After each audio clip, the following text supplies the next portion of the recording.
Friends, prepare yourselves, both for the proximity of my face in this particular dashboard meditation, but also for the content of this message, for it involves the trumpeting effects of a mixed berry smoothie consumed perhaps a bit too quickly.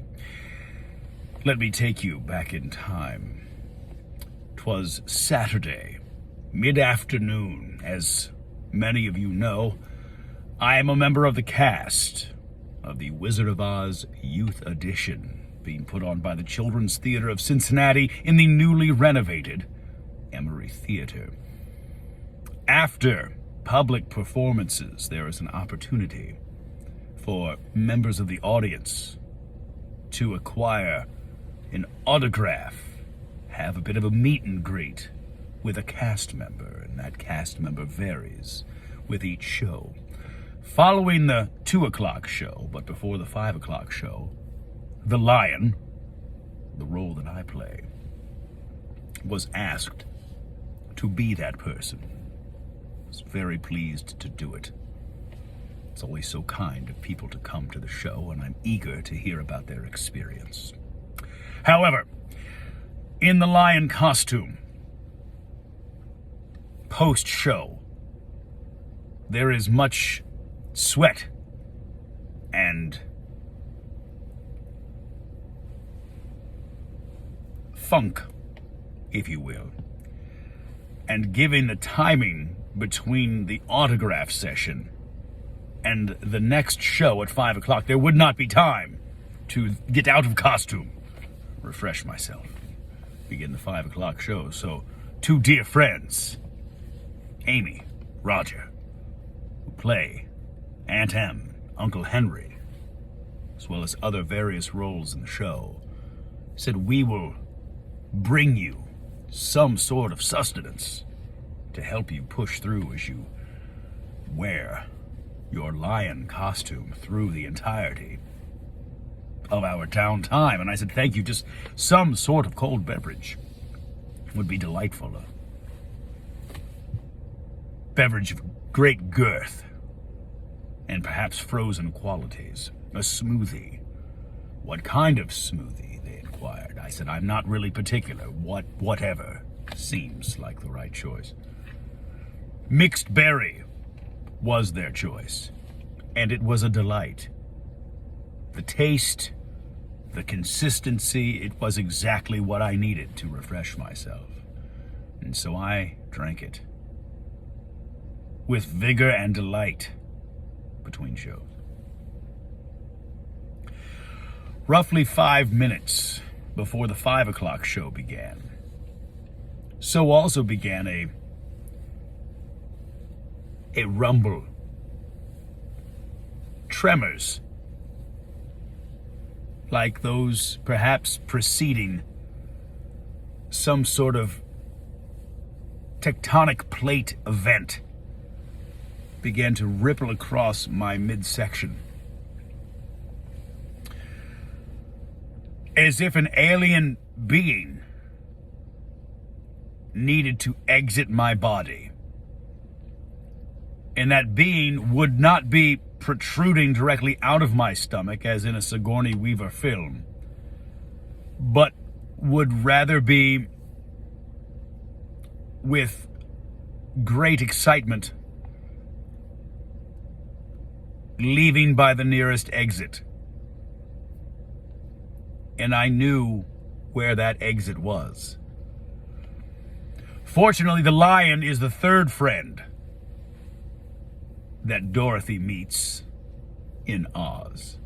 And so I knew there would be time, which is good because of the complexities and layers of the costume. I would need time to get to that exit in such a way as to make the alien's escape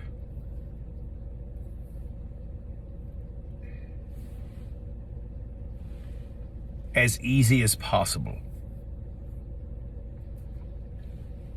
And so I found my way to a restroom.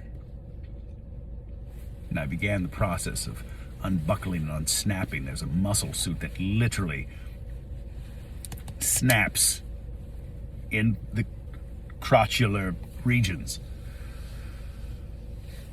And I am now prepared for what is inevitable. However, the restroom is just off of the green room, wherein other performers and members of the crew might find themselves. And I knew the sound that would be produced by, again, the alien escape would be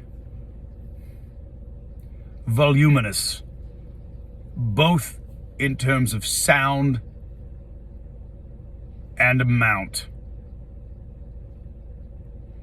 And so, knowing in Kansas there would be a tornado soon moving through, I tried to bide my time. And so I did. For there is a speaker not too far from the door to the restroom. And once those sound effects of the cyclone began, I would have adequate coverage for my own storm. And so I waited. And the weather changed. And so the mixed berry smoothie that I had so enjoyed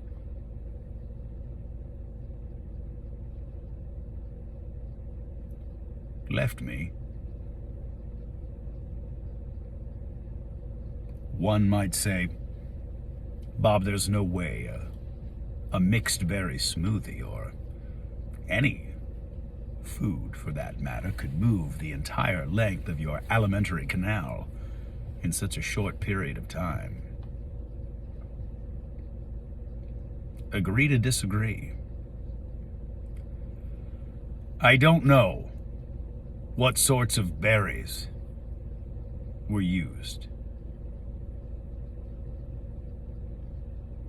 but if you are ever having difficulty moving things along in your body, I have a suggestion. And it's a large mixed berry smoothie consumed with great vigor and delight. But be prepared. Noises will come out of your body that day. Noises you've never heard before. But once they're through, you can snap back on your lion suit and find your courage. Happy Monday, friends.